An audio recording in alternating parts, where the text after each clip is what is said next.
पढ़ाया जाए ना? पढ़ाइए। एक क्वेश्चन आता है एग्जाम में थोड़ा सा, ठीक है? कौन सी?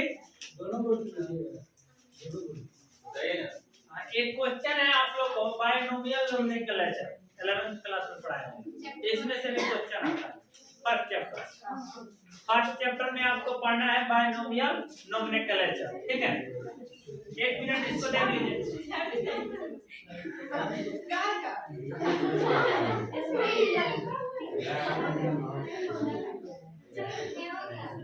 एक बायनोमियल नोमेनक्लेचर इसको बोलते हैं द्विनाम नामकरण, और सिस्टम इसमें यूज कर सकते हैं पद्धति।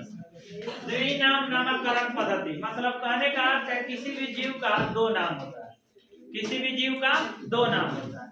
एक लोकल नाम होता है और एक साइंटिफिक नाम होता है। दो नाम होता है, एक कौन सा? अच्छा, एक लोकल नाम होता है और एक साइंटिफिक नाम होता है, ठीक है? अब ध्यान दीजिए, लोकल नेम तो हर एक जीव का अलग अलग हो सकता है। अब बात सुनिए ध्यान से, शोर मत करिए। लोकल जी, अच्छा तो उससे ठीक बढ़िया से नहीं किया हुआ, थोड़ा सा ऊपर उठा दो। दिखाई तो दे रहे हैं, शॉर्ट दिखाई दे रहा है, स्मार्ट दिखाई दे रहा है। खाली दिखाई देने से मतलब थोड़ी है स्मार्ट दिखाई देना चाहिए। चलो ना है पता नहीं सब कटिए जी दिखा रही हमने के कौन झूठ भी जा रहे को का धीपी वाले, ठीक है? वो कौन सब लड़की सब में होता है। इधर देखिए, बायनोमियल नोमेनक्लेचर सिस्टम में आपको बताया जाता है, पहले एक बात सुनिए, सभी जीवों का नाम दो होता है, एक लोकल और एक साइंटिफिक नाम होता है। लोकल नाम सभी जीव का अलग हो सकता है स्थान के अनुसार।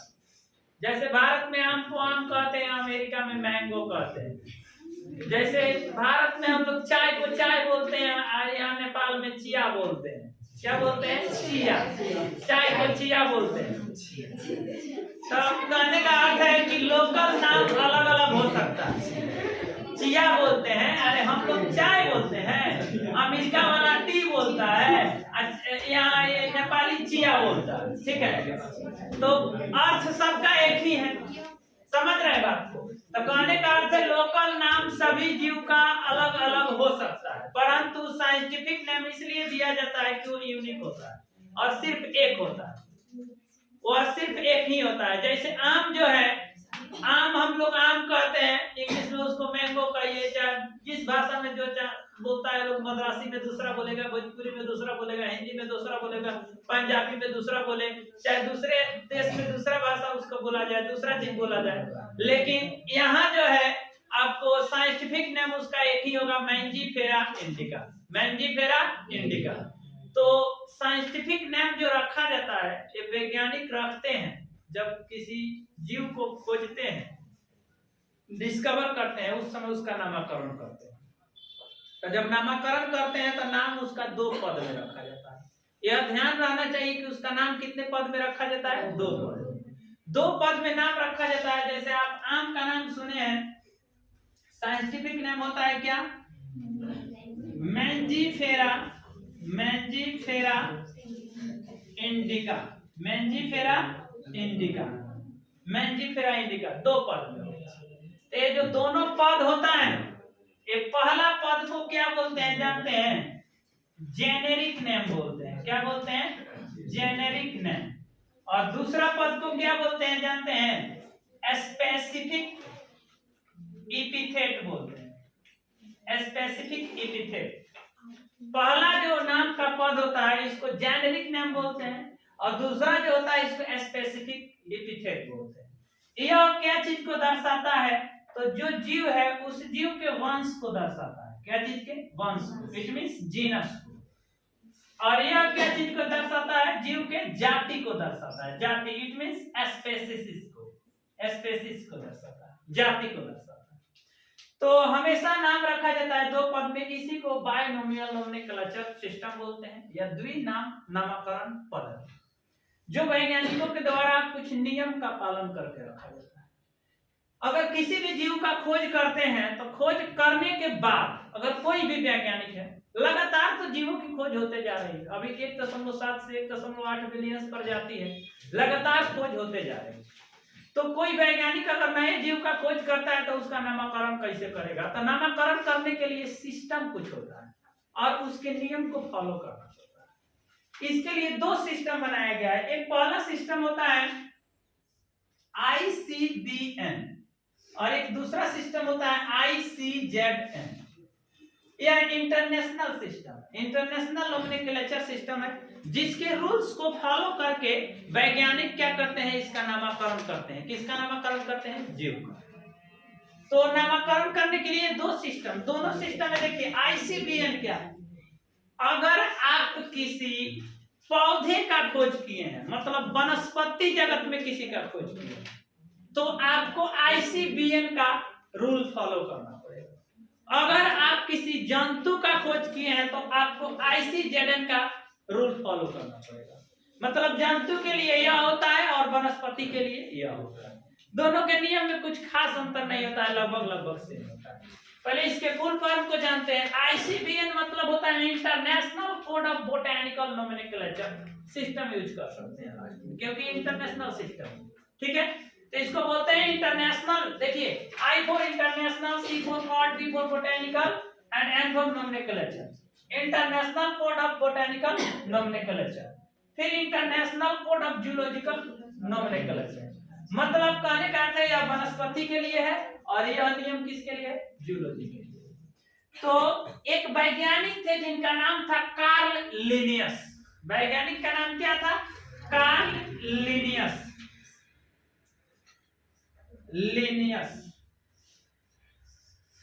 कार्ल लिनियस साहब जो एक वैज्ञानिक थे, इन्होंने एक आम का खोज किया। उससे पहले आम के बारे में लोग नहीं जानता था कि आम एक ऐसा फल है जो काफी बेहतर है, इसको खाना चाहिए। आम के जब सीजन आ जाए तो सब खाना छोड़ देना चाहिए, खाली आम पर निर्भर हो जाना चाहिए, मेरे जैसा, ठीक है। तो इन्होंने कार्ल लिनियस ने क्या किया? आम का खोज किया। तो आम का नामकरण करना था। तो आम का नामकरण करने के लिए उन्हें किसका पालन करना था? ICBN का पालन करना था, इसके रूल्स का पालन करना था। तो इसका रूल क्या होता है हम जानेंगे तभी ना पालन करेंगे। अगर रूल पता नहीं होगा तो कैसे पालन करेंगे? तो इसका रूल देखिए क्या होता है। सबसे पहला रूल होता है कि अगर हम नामकरण किसी जीव का करते हैं, अगर हम किसी जीव का नामकरण करते हैं तो उसका नाम जो लिखा जाएगा वो इटैलिक में होना चाहिए। किस लैंग्वेज में होना चाहिए? इटैलिक। किस में होना चाहिए बाबू? इटैलिक में होना चाहिए, ठीक है। इट मीन समझे? तिरछा। कैसा होना चाहिए? तिरछा, ठीक है। दूसरा नियम था कि जो नाम होगा दो पद में, क्योंकि साइंटिफिक नेम दो पद में रहता है, तो दो पद में होगा तो उसका जो जेनेरिक नेम होगा, जेनेरिक नेम, इस जेनेरिक नेम का प्रथम लेटर कैपिटल होना चाहिए। प्रथम लेटर क्या होना चाहिए? Capital. The first letter of generic name is capital and all the letters of specific epithets are small letter। मतलब कहने का अर्थ है जो स्पेसिफिक एपिथेट है, स्पेसिफिक एपिथेट, इसका सभी लेटर क्या होना चाहिए? स्मॉल लेटर, ठीक है। तीन नियम, पहला की इटैलिक होना चाहिए, दूसरा जेनेरिक नेम का कैपिटल लेटर होना चाहिए, पहला अक्षर, इसमें फर्स्ट लेटर, कौन सा लेटर? फर्स्ट लेटर, और स्पेसिफिक एपिथेट्स का ऑल लेटर्स क्या होना चाहिए? स्मॉल। इतना कंडीशन पता चला। इसके बाद चौथा नियम था कि जो हम लैंग्वेज यूज करेंगे, जो वर्ड यूज करेंगे वो कैसा होना चाहिए? लैटिन होना चाहिए। कैसा? लैटिन या ग्रीक, ग्रीक, ठीक है, ग्रीक या लैटिन, माने लैटिन भाषा यूज किया जाता है या ग्रीक भाषा यूज किया जाता है। अगर आप किसी, अगला नियम था कि किसी कारणवश आप लैटिन भाषा या ग्रीक भाषा नहीं यूज कर पा रहे हैं तो उसके स्थान पर आप स्थानीय नाम दे सकते हैं। जैसे भारत में खोज हुआ है तो भारत नाम दे सकते हैं, अमेरिका में खोज हुआ है अमेरिका, बंगाल में खोज हुआ है बंगाल में हुआ है बंगाल, जहां खोज हुआ है उसका नाम दे सकते हैं। परंतु इसके साथ एक आपको क्या बोलते हैं? कंडीशन। कंडीशन यह है कि उस नाम का लैटिनीकरण करना पड़ेगा। क्या करना पड़ेगा? लैटिनीकरण करना पड़ेगा। मतलब उस नाम को लैटिनीकरण करना होगा, मतलब लैटिन भाषा में चेंज करना। और अगला नियम होता है कि यदि हम उस नाम को हाथ से लिखते हैं या कंप्यूटर में टाइप करते हैं तो नाम के प्रत्येक अक्षर, प्रत्येक वर्ड मतलब प्रत्येक शब्द को रेखांकित करना चाहिए, माने रेखांकित रखना पड़ेगा। तो यही सब नियम को फॉलो करना है। तो उन्होंने आम का नाम रखा। तो सबसे पहले दो पद होता है, एक जेनेरिक नेम और एक होता है स्पेसिफिक एपिथेट। तो जेनेरिक क्या होता है, उनके जीनस को, वंश को दर्शाता है। तो इन्होंने क्या किया, कार्ल लिनियस साहब ने जेनेरिक नेम कौन सा रख दिया, मैंजीफेरा। क्या रख दिया, मैंजीफेरा। फिर उन्होंने बोला कि अब इपिथेटिक माने स्पेसिफिक एपिथेट क्या चीज रखें। तो उन्होंने सोचा कि लैटिन भाषा, ग्रीक भाषा नहीं रखेंगे, हम खोज कहाँ की है, इंडिया में। उन्होंने खोज कहाँ किया था, इंडिया में। तो उन्होंने क्या किया, इसको इंडिया रख दिया। क्या नाम रखा, इंडिया।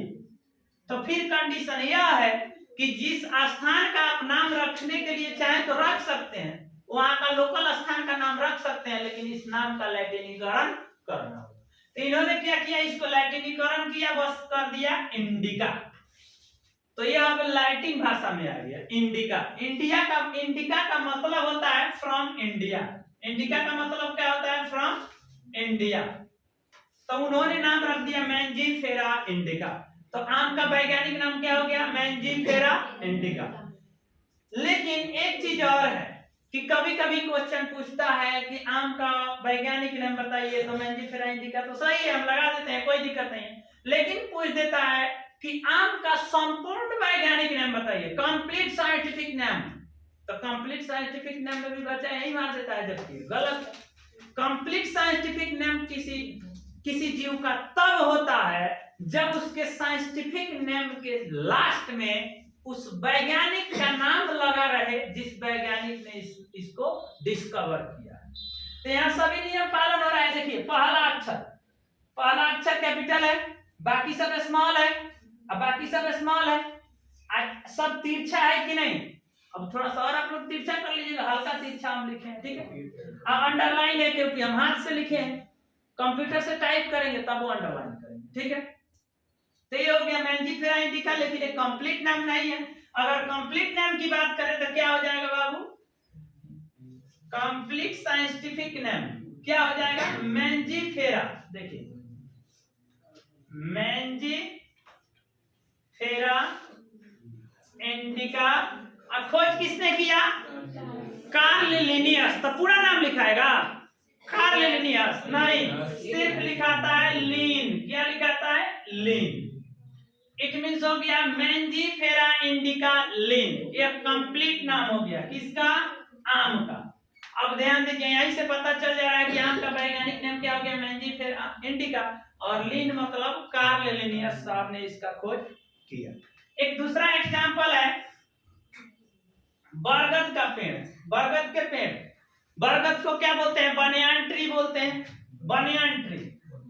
इसका खोज, हाँ बनियान ट्री बोलते हैं बरगद का पेड़। इसका खोज बंगाल में हुआ था। सबसे अधिक संख्या में बरगद का पेड़ बंगाल में पाया जाता है। तो बरगद का क्या होता है साइंटिफिक नेम, किसको पता है। अगर बरगद के साइंटिफिक नेम की बात करें तो इसमें भी दो पद होना चाहिए कि नहीं होना चाहिए, एक जेनेरिक नेम और दूसरा स्पेसिफिक एपिथेट। एक जेनेरिक नेम और एक स्पेसिफिक एपिथेट होना चाहिए।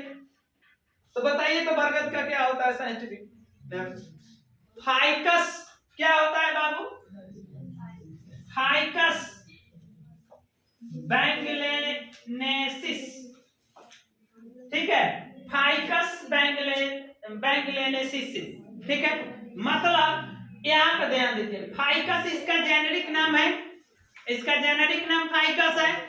और बैंगलेनेसिस क्या हो गया, या इसका स्पेसिफिक एपिथेट हो गया। इसका खोज हुआ था बंगाल में, तो इसलिए इसका नाम बंगाल रख के तब उसका लैटिनीकरण किया गया, तो बैंगलेनेसिस हो गया, ठीक है। बंगाली मत कहिएगा, ठीक है। कल 11th में बता रहे थे तो कह रहा था सब एकरा से सटीक ही याद हो जाएगा, ठीक बा, उसको याद नहीं करना है, बैंगलेनेसिस कहिएगा, ठीक है। हल्का देख लीजिएगा, गड़बड़ सड़बड़ होगा तो सुधार कर लीजिएगा। अब ध्यान दीजिए, इस तरह से ये तो दोनों एग्जांपल किस पे हो गया, कि हमने लैटिन भाषा का प्रयोग नहीं किया है, ग्रीक भाषा का प्रयोग नहीं किया है, हम क्या किया है, स्थानीय भाषा का प्रयोग, माने स्थानीय नाम का प्रयोग करके उसका लैटिनीकरण कर दिए हैं। तो एक इसमें लैटिन भाषा पे भी बता देते हैं। एक एग्जांपल है आपको मानव, मानव समझते हैं ना, ह्यूमन बॉडी, इसका क्या नाम होता है वैज्ञानिक नाम, होमो सेपियंस। होमो सेपियंस, देखिए होमो सेपियंस लिखाता है, क्या लिखाता है बाबू, होमो सेपियंस। देखिए होमो क्या हो गया, जेनेरिक नेम हो गया, सेपियंस क्या हो गया, स्पेसिफिक एपिथेट हो गया। यहाँ देखिए सभी ग्रीक और लैटिन भाषा का कुछ ना कुछ अर्थ होता है, ठीक है। यहाँ बैंगलेनेसिस का मतलब हुआ फ्रॉम बंगाल। यहाँ देखिए होमो का मतलब क्या, होमो एक कैसी भाषा है, लैटिन भाषा। तो होमो का अर्थ क्या होता है, इंसान, ह्यूमन, ठीक है। तो इस तरह से इसका नाम होमो सेपियंस रखा गया। सेपियंस उसके कौन चीज को बता रहा है, जाति को बता रहा है। तो अक्सर एग्जाम में क्वेश्चन 1 नंबर में आता है कि फलाना का साइंटिफिक नेम बताइए, तो हम एगो दूगो बता दिए, बाकी याद करना आपका काम है, आप याद कर लीजिएगा। आ भी जाता है एग्जाम में, कभी कभी कंप्लीट साइंटिफिक नेम पूछ देता है, चाहे कभी किसी जीव का खोज पूछ देता है कि किसने किया। जैसा अक्सर आपको, अब देखिए यहाँ ये नहीं पूछेगा कि आम का, ध्यान दीजिएगा, ये नहीं पूछेगा कि, सुनिए, ये नहीं पूछेगा कि आम का खोज किसने किया, पूछ देगा बाइनोमियल नोमेनक्लेचर सिस्टम किसने दिया, तो क्या बोलिएगा, Karl Linnaeus. Binomial nomenclature system किसने दिया, कार्ल लिनियस, ठीक है। एवं चलिए पॉइंट बता दिए हैं। Come to the point. We are going to study about fallopian tube. fallopian tube. fallopian tube को क्या बोलते हैं, अंडवाहिनी, अंडवाहिनी नालिका। ए बाबू, fallopian tube को क्या बोलते हैं, अंडवाहिनी, अंडवाहिनी नालिका। क्या बोलते हैं, अंडवाहिनी नालिका। पता है कल बताए थे, यूटरस के दोनों साइड जुड़ा हुआ एक नाली होता है, एक स्ट्रक्चर होता है, जिसको हम क्या बोलते हैं, फैलोपियन ट्यूब बोलते हैं, और इसको हिंदी में अंडवाहिनी नालिका बोलते हैं। इसलिए क्योंकि वो अंड का वाहक है, अंड को ढोने का काम करता है। तो वाहक किसको बोलते हैं, उसी को जो ढोता है, तो इसको अंडवाहिनी नालिका बोलते हैं। इसकी संख्या प्रत्येक स्त्री में कितना होता है, 2, और प्रत्येक पुरुष में कितना होता है, प्रत्येक स्त्री में 2 को, और प्रत्येक पुरुष में भी 2 को ना। देखिए according to the students of Subodh from Turkaulia, every female has 2 fallopian tubes and also every male has 2 fallopian tubes, ठीक है, according to the students of Subodh from Turkaulia Bihar. देखिए बाबू, आप ध्यान दीजिए, ई वाला क्या है बाबू, ई वाला क्या है, fallopian tube। हम fallopian ट्यूब की संरचना को यहाँ प्रदर्शित कर रहे हैं। fallopian ट्यूब को 3 भागों में डिवाइड किया जा सकता है। We can divide into 3 different groups। मतलब कहने का अर्थ है यह तीनों भाग जो डिवाइड किया जा सकता है, मतलब ही नहीं कि अलग अलग काट के कर दीजिए, मतलब इसका 3 को भाग होता है फंक्शन के आधार पर। अब इस सबसे लास्ट में इसमें एक लगा रहता है जलरी, क्या लगा रहता है, जलरी। इसको बोलते हैं इंग्लिश में फिम्बरी बोलते हैं, क्या जी, फिम्बरी। इसके बाद देखिए ई वाला इसका भाग नहीं भी है। अगर पूछा जाए कि fallopian ट्यूब के कितने भाग होते हैं, तब 3 आंसर दिया जाएगा, पहला, दूसरा, तीसरा। इसको कीप बोलते हैं, इसको एम्पुला बोलते हैं, इसको इस्थमस बोलते हैं। ध्यान दीजिएगा, यहाँ होता है ओवेरी, यहाँ क्या होता है, ओवेरी। कल ना बताए थे बाबू, जब ओवेरी से अंडा परिपक्व होता है, कब परिपक्व होता है, काहे परिपक्व होता है, ये बात की घटना है, जस्ट इसके बाद बताएंगे। अब यहाँ समझिए, जब अंडा परिपक्व हो जाता है, जब अंड परिपक्व हो जाता है, मैच्योर हो जाता है, तो इसमें से अंड बाहर निकलता है। तो यह इस बाहर निकले हुए अंड को झालरी कैच करता है। कौन? फिम्बरी झालरी कैच करता है और इसको कैच करके क्या करता है, इसमें कीप को दे देता है। अंड कीप में पहुंचता है। उसके बाद अंड कहां पहुंचता है? एम्पुला में। और यहीं पर अंड इंतजार करता है। किसका? किसका इंतजार करता है? स्पर्म का, शुक्राणु का। और सेक्सुअल रिलेशन बनाने के कारण शुक्राणु जब प्रवेश करता है तो वह शुक्राणु यहाँ आता है। और यहाँ क्या होता है कि यह उपस्थित पहले से फ्लैपियन ट्यूब में उपस्थित अंड आए हुए शुक्राणु के साथ मिलकर फ्यूज करते हैं, फ्यूज होते हैं, संलयन करते हैं। इसी क्रिया को हम निषेचन बोलते हैं। इस क्रिया को क्या बोलते हैं? निषेचन, फर्टिलाइजेशन। तो क्वेश्चन आए कि फैलोपियन ट्यूब के किस भाग में निषेचन क्रिया होती है? एम्पुला वाले भाग में। कहाँ होती है? एम्पुला वाले भाग में। कोई दिक्कत यहाँ तक? तत्पश्चात जाइगोट का रूप धारण करता है और यह फिर से यूटेरस में आकर के इम्प्लांट हो जाता है और धीरे धीरे इसमें ग्रोथनेस होने लगता है और यह एक भ्रूण बन जाता है। फिर बाद में ना, अगर महिला है, मानव है, तो 9 मंथ बाद जन्म देगी बच्चा को। बकरी है 6 मंथ बाद जन्म देगी। गाय है 9 महीना कुछ दिन पर जन्म देगी। भैंस है 10 महीने पर जन्म देगी। हाथी है 11-12 महीने पर जन्म देगी। खरगोश 3 महीना होता है, 1 महीना। अब पता कर लिया लोग, ठीक है? यहाँ तक किसी को कोई दिक्कत? फैलोपियन ट्यूब की लंबाई कितनी होती है? 10 से 12 सेंटीमीटर। ये बबुआ मच्छर चलता है दिन दुने रात चौगुने, ठीक है? धड़ाधड़ स्पीड देते जाता है सब। अब पूछा ना माछिया ऊपर बदौरियों के हुए सबसे उनको बता देंगे हम एक एक करके। चलिए बाबू, यहाँ तक किसी को कोई दिक्कत? अब बात करते हैं प्राइमेट्स में हाइपोथैलेमस का फंक्शन। किसका फंक्शन बाबू? हाइपोथैलेमस का। देखिए हाइपोथैलेमस का फंक्शन के बारे में बात करते हैं। किसके फंक्शन के बारे में? हाइपोथैलेमस।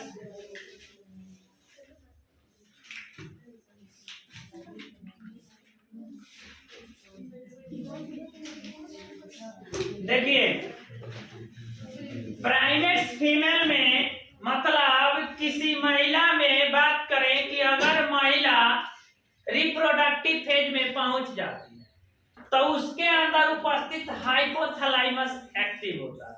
अब कहिएगा सर हाइपोथैलेमस क्या है? तो हाइपोथैलेमस और थैलेमस यह दोनों हमारे मस्तिष्क का एक भाग है। हमारे मस्तिष्क का एक भाग है। जो हाइपोथैलेमस क्या करता है? हमारे शरीर के आंतरिक सूचनाओं को प्रोवाइड करता है। किसको? ब्रेन को। और थैलेमस क्या करता है? हमारे शरीर के बाहरी सूचनाओं को प्रोवाइड करता है। किसको? ब्रेन को। तो यहाँ हम बात कर रहे हैं रिप्रोडक्शन के बारे में। तो यहाँ तो बाहरी सूचना की जरूरतें नहीं है, यहाँ आंतरिक सूचना की जरूरत है। तो यहाँ हम बात करेंगे हाइपोथैलेमस की। हाइपोथैलेमस हमारे ब्रेन का अग्र मस्तिष्क का एक भाग है। किसका भाग है जी? अग्र मस्तिष्क का।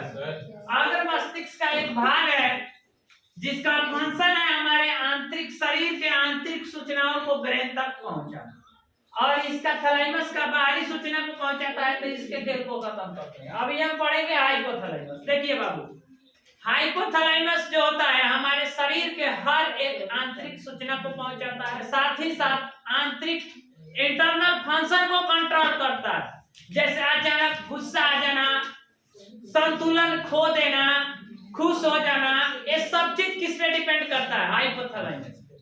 हाइपोथैलेमस एक्टिव होगा तो आपको समझिए लाफिंग, मैंने कहने का अर्थ है आप खुश हो सकते हैं, हंसते हैं, खुश होते हैं, हंसते हैं। निशाद कहाँ है? तू अकेले आई? आजकल तो पढ़ रही है तुम। ओकरो को तू पढ़े मन लगा के चाहे जोड़ ना और तुम पढ़ले जाला एग्जाम पास कोई दिन फिर पढ़ ले पहले से ओकरा सब लोग बैठे रही भीड़ ना रही हम पहले से पढ़ रहे। ध्यान दीजिए, हाइपोथैलेमस के कारण हम लोग जैसे खुश होते हैं, दुखी होते हैं, चाहे संतुलन खो देते हैं, गुस्सा हो जाते हैं, तो अक्सर संतुलन खो देते हैं। हाइपोथैलेमस हमारे बॉडी में जब एक्टिव हो जाएगा तब हमें बहुत काफी जोर से गुस्सा आता है, और गुस्सा आने के बाद में हम लोग क्या करते हैं, संतुलन खो देते हैं। लेकिन हाइपोथैलेमस एक्टिव होने का बस एक यह अर्थ नहीं है कि संतुलन खो देना, गुस्सा आना, बहुत सारे चीज को फंक्शन को परफॉर्म करता है। जैसे अगर कोई फीमेल पार्ट क्या है, अगर रिप्रोडक्टिव फेज में पहुंच गई तो उसके बॉडी का हाइपोथैलेमस एक्टिव हो जाएगा।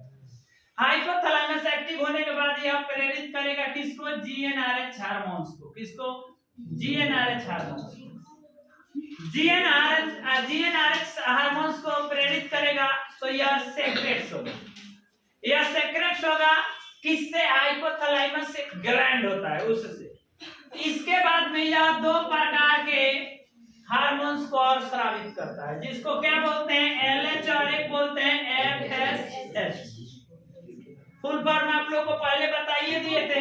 जीएनआरएच का फुल फॉर्म क्या होता है, एलएच का क्या होता है, एफएसएच क्या होता है, इसमें समय बर्बाद करने की कोई जरूरत नहीं, ठीक है। तो जीएनआरएच और देखिए जीएनआरएच जैसे स्रावित होता है तो यह दो हार्मोन को स्रावित करता है, एलएच और एफएसएच।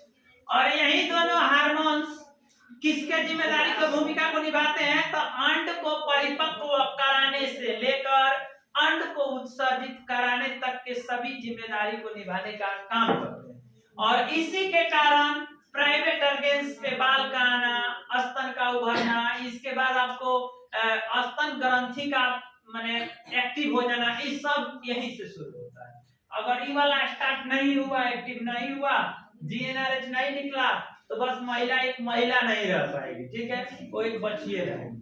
समझ रहे हैं, यहाँ तक किसी को कोई दिक्कत? चलिए आगे हम बात करते हैं। इसी के कारण आता है कौन सी बाबू, मेंस्ट्रुएशन साइकिल। इसी के कारण क्या आता है, मेंस्ट्रुएशन साइकिल। अब देखिए निषेचन के बारे में तो बताने की कुछ जरूरत है नहीं है, हमारा सभी बच्चा जानता है, ठीक है।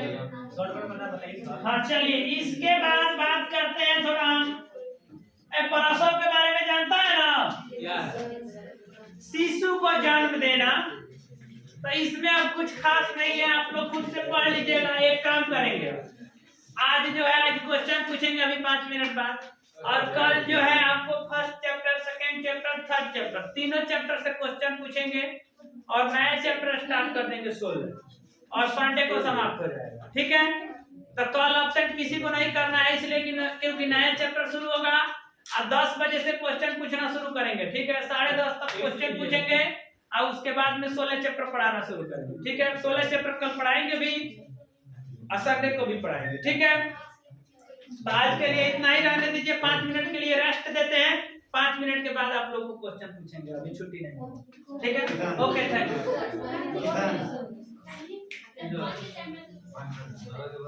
5 मिनट के लिए समय देते हैं आप लोग, 5 मिनट देते हैं। कौन कौन